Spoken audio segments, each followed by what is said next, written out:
41 billion 360 million Kenya shillings. This is the amount of money M-PESA handles in person-to-person transfers per month. But how did they get here? You see, M-PESA spends millions on marketing every year, but will never once try to sell you on the idea of what their service actually does. They sell an idea: financial freedom, instant money transfer, economic empowerment. But some will say it's a distraction from the disturbing truth. There are serious accusations against the company that it has caused surveillance, exploitation, monopolization, and much worse. So buckle up, we are going on a journey through M-PESA's untouched history, spanning 2 continents and countless hidden players. We will be examining how M-PESA really became Kenya's most revolutionary financial system and at what cost. Because one thing is for sure, you don't build an empire handling roughly 10% of a country's GDP by telling people your dark secrets.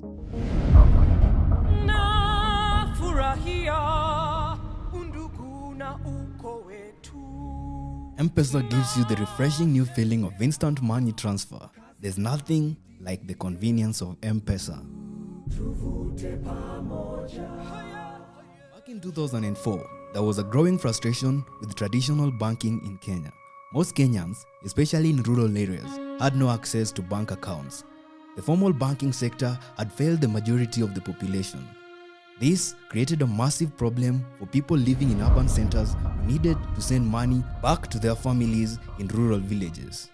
The options were limited: tedious trips to the post office, expensive wire transfers, or risky practice of sending cash with bus drivers. And one person facing this exact problem was a man named Nyangaka Anyona who needed a way to send money to his mother in remote Gesusu village in Kisii while living in Nairobi.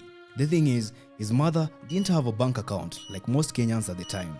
So Anyona had 2 options: spend precious time queuing at the post office to send money order, or trust the bus drivers with cash in a process that was essentially gambling. After repeated failures with the bus driver method, Anyona started to think, what if there was a better way? What if he could somehow leverage on the technology that was rapidly spreading across the country, mobile phones? He came up with an ingenious solution: convert the cash to airtime, send it to a shopkeeper near his mother, who would then give his mother the cash minus a small commission. The shopkeeper would then keep the airtime credit as payment. The simple system was revolutionary. Soon, Anyona was not just sending money to his own mother, he was handling transfers for friends and neighbors too. By November 2004, he was moving nearly 10 million Kenya shillings through his network. Seeing the potential, Anyona tried to formalize this idea. He patented his mobile money transfer system and attempted to register a company called MobiCash, but a major roadblock prevented him. The Kenya Treasury turned him down, claiming he was essentially running an illegal banking system. According to the Bank Act, anyone handling money transactions needs a banking license. Meanwhile, halfway across the world, in the United Kingdom, a Vodafone executive named Nick Hughes was wondering how mobile phones will be used to distribute microfinance loans in Africa. Vodafone owned 40% of Safaricom, Kenya's largest mobile provider, with about half the market. Hughes wrote a proposal to the UK's Department for International Development and received €1 million in funding. In May 2005, with the idea rejected by regulators, a determined Anyona sent an email directly to Michael Joseph, the CEO of Safaricom at the time. The email contained his business model for sending money via airtime transfers. Oddly, no reply came from Safaricom, but shortly afterwards, the company suddenly accelerated its development of mobile money system, recruiting airtime dealers in Thika for a pilot program. By March 2007, Safaricom officially launched M-PESA. Within a month, nearly 20,000 Kenyans were using this service. The official narrative credited Nick Hughes and Vodafone. Anyona was left with just his patent and unanswered questions about the striking similarities between his system and M-PESA. But this contested original story is just the beginning. What happened next will transform not just Kenya, but the entire financial landscape of Africa.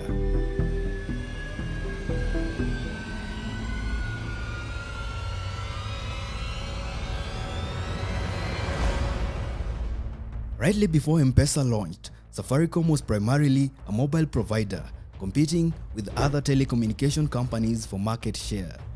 But M-PESA wasn't just another product, it was about to become an empire.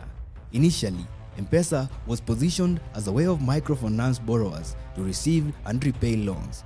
But Safaricom quickly realized the much bigger opportunity: person-to-person money transfers across the entire country.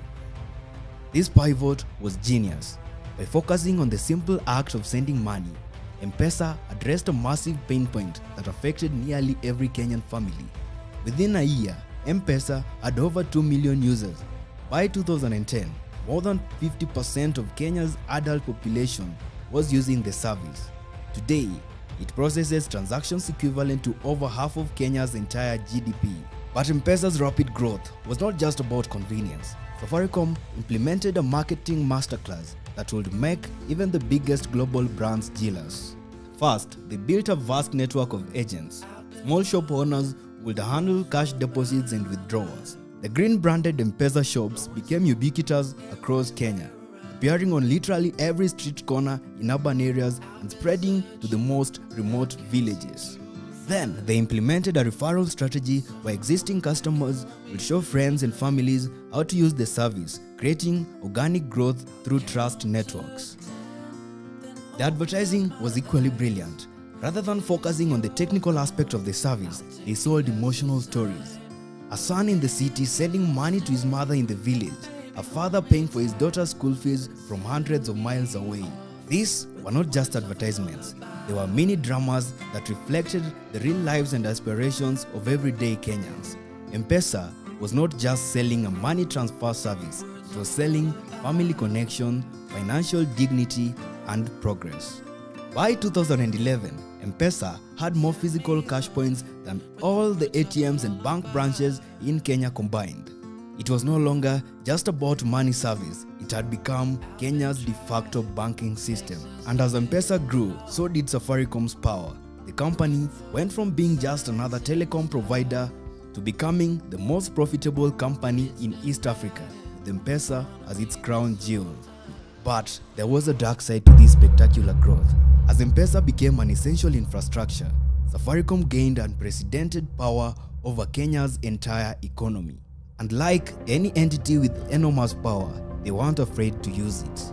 While everyone was celebrating financial inclusion, few noticed that a single company was quietly gaining control over an entire nation's financial plumbing. But the true scale of M-PESA's power would become clear in a way nobody expected.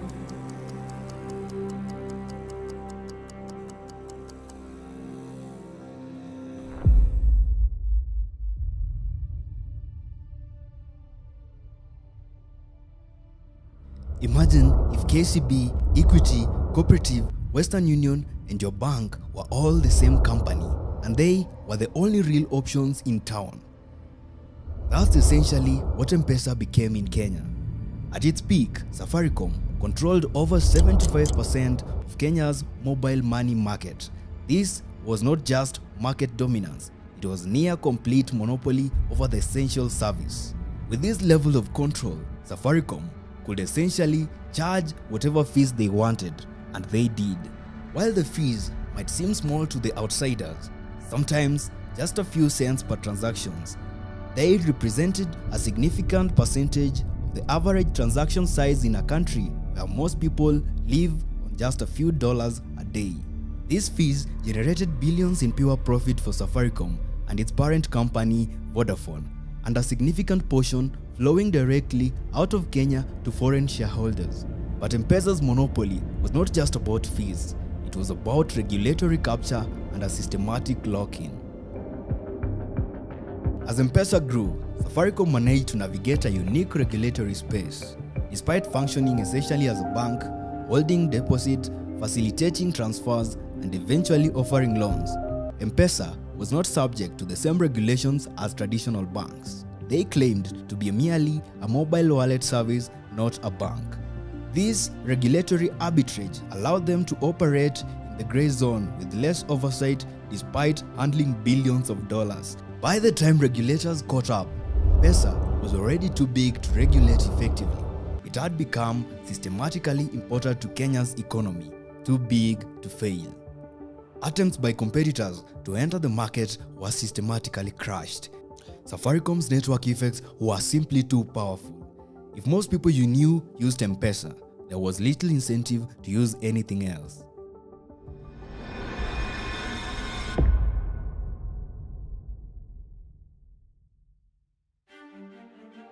Every single M-PESA transaction creates a data point. Who you pay, what you buy, why you spend, when you transfer money, to whom, how much, how often. This is not just a payment system, it's potentially the most comprehensive financial surveillance infrastructure ever created for a population. Think about it. M-PESA knows when you pay rent, which shops you frequent, how much you send to your family, when you get paid, who you do business with, and even your travel patterns based on where you withdraw cash. This data is a goldmine not just for commercial purposes, but potentially for government surveillance. In countries with evolving approaches to civil liberties, this kind of financial mapping is unprecedented.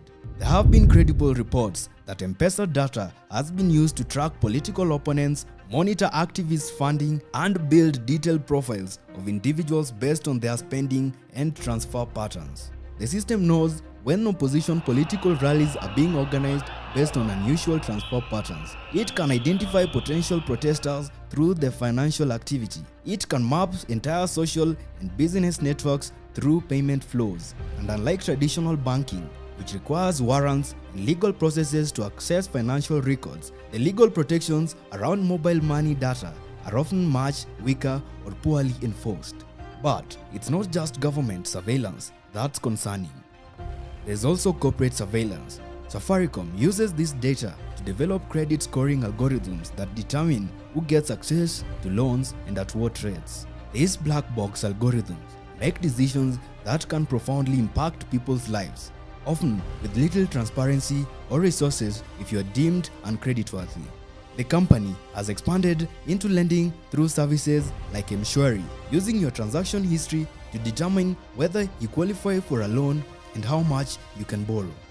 These lending algorithms are designed to maximize profitability, often at the expense of the most vulnerable users. Interest rates can reach extortionate levels when annualized, creating debt traps for the unwary. And if you fail to repay, the consequences are severe. Not only will your credit score be damaged, but you can effectively get locked out of Kenya's financial system.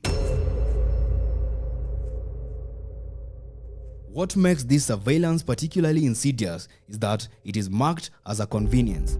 Your spending habits are not just being tracked by some shadowy agency, they are being collected to serve you better and offer you personalized financial services. This is surveillance capitalism at its most efficient, not imposed by force but eagerly adopted for convenience, with the true cost hidden from view.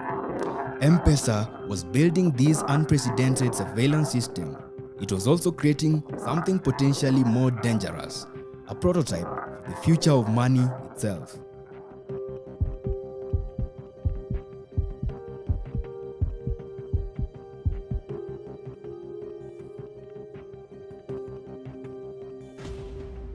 The most disturbing aspect of M-PESA is not just what it is now, but what it's proving possible for the future.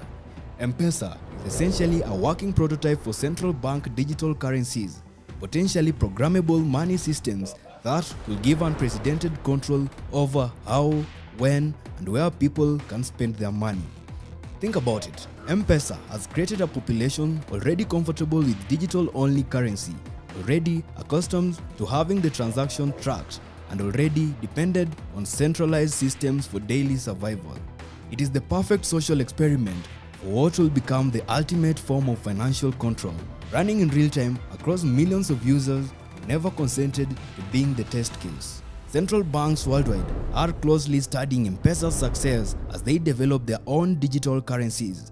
The lessons they're learning are not just about technology, they're about social acceptance and behavioral change.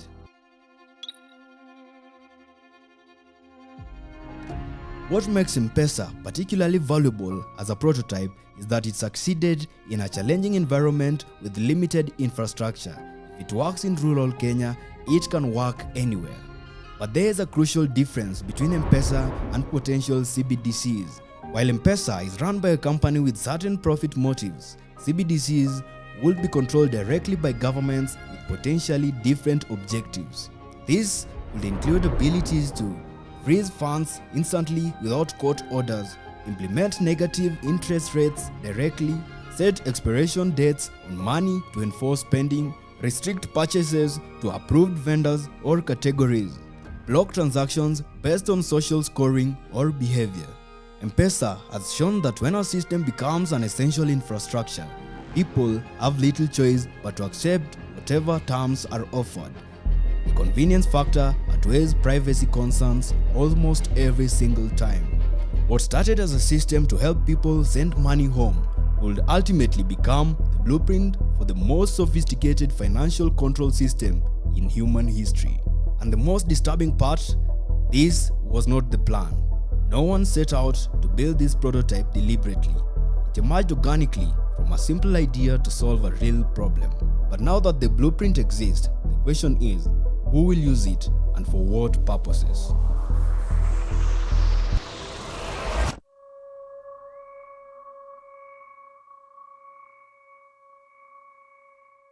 Look, I'm not saying M-PESA is evil. It has genuinely transformed lives and brought real financial services to millions who had none. That's undeniable.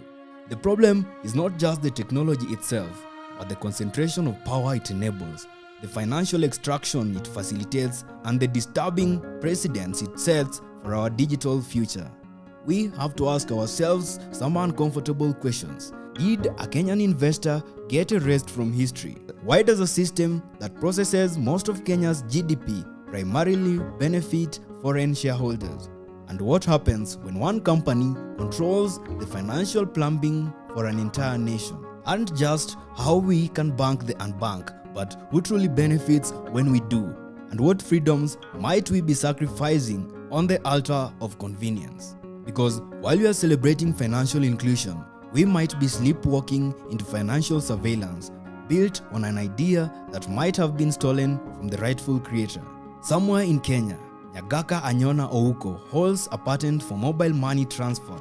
Meanwhile, Vodafone celebrates its innovation and collects billions of profit from a system suspiciously similar to what Anyona described in his unanswered email. This is not just about one man's stolen idea or a company's monopoly. It's about the future of money itself and who gets to control it. As digital currency systems spread globally, M-PESA's lessons, both good and bad, will shape how money works for billions of people. And that's why this story matters. Because one thing is certain, in a rush to celebrate innovation and progress, we sometimes fail to ask who's really paying the price. If this peek behind the digital curtain got your financial spidey senses tingling, do what the algorithm demands. Smash the like button, annihilate that subscribe button, and absolutely demolish the notification bell. Next week, we are exposing how investment hubs use some psychological tricks as Vegas casinos to keep you making trades, even when destroying your returns. This is Financial Truth, reminding you that in a world where money is increasingly digital, your financial literacy and knowing the real history is your last line of defense. Stay vigilant, stay informed, and always follow the money.